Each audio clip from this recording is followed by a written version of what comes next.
बांग्लादेश में नई सरकार आने के बाद अब यहाँ का इतिहास बदला जा रहा है। जी हाँ, बांग्लादेश की किताबों में नया इतिहास छप रहा है। बांग्लादेश में पढ़ाई जा रही किताबों से इंदिरा गांधी की तस्वीर हटा दी गई है। यही नहीं, नई सरकार ने बांग्लादेश के राष्ट्रीय ध्वज को भी नजरअंदाज कर दिया है। नमस्कार, मैं हूँ रक्षिता। भारत और बांग्लादेश के रिश्तों में काफ़ी वक्त से खटास आई है और ये इतनी ही बढ़ती जा रही है कि अब बांग्लादेश में बच्चों को भी बदला हुआ इतिहास पढ़ाने की कवायद चल रही है। बांग्लादेश में पढ़ाई जा रही कई किताबों में भारत की भूमिका को कम करके दिखाया जा रहा है और साथ ही भारत की पहली महिला प्रधानमंत्री इंदिरा गांधी की तस्वीरें किताबों से हटा दी गई हैं। हम इसके बारे में आगे बात करें उससे पहले आपको बता दें कि जुलाई 2024 से बांग्लादेश में छात्रों का आंदोलन चल रहा था, जिसके बाद ये अगस्त में इतना बढ़ा कि अधिकारियों को मोबाइल इंटरनेट बंद करना पड़ा और अनिश्चित काल के लिए देशव्यापी कर्फ्यू लगाना पड़ा। वक्त के साथ हालात और खराब हो गए, जिसके बाद प्रधानमंत्री शेख हसीना को इस्तीफा देना पड़ा और वो भारत आ गई। अब चलिए जानते हैं कि बांग्लादेश की किताबों में कौन कौन से बदलाव हुए हैं।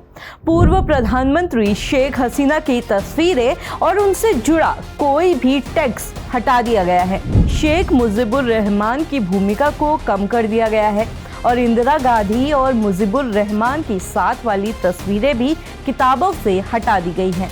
किताबों से बांग्लादेश का राष्ट्रीय ध्वज पहले पन्ने से हटाकर आखिरी पन्ने पर कर दिया गया है।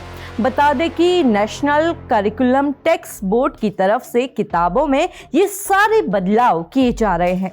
बताया जा रहा है कि बांग्लादेश के शिक्षा मंत्रालय ने 57 एक्सपर्ट्स की एक टीम बनाई थी और उसी ने 441 किताबों में ये सारे बदलाव करवाए हैं। इसी के साथ आपको बता दें कि एनसीबीटी के चेयरमैन AKM हसन का कहना है कि पहले की किताबें बताती थी कि भारत ने सबसे पहले बांग्लादेश को एक आज़ाद मुल्क के रूप में पहचान दी थी, लेकिन असल में ऐसा भूटान ने किया था। ये अलग बात है कि अभी भी इस तथ्य की विस्तृत जांच की जा रही है। वैसे बांग्लादेश की किताबों में एक बदलाव ये भी रहेगा कि अब उन लोगों की जीवनी पढ़ाई जाएगी जो शेख हसीना की पार्टी से ताल्लुक नहीं रखते हैं।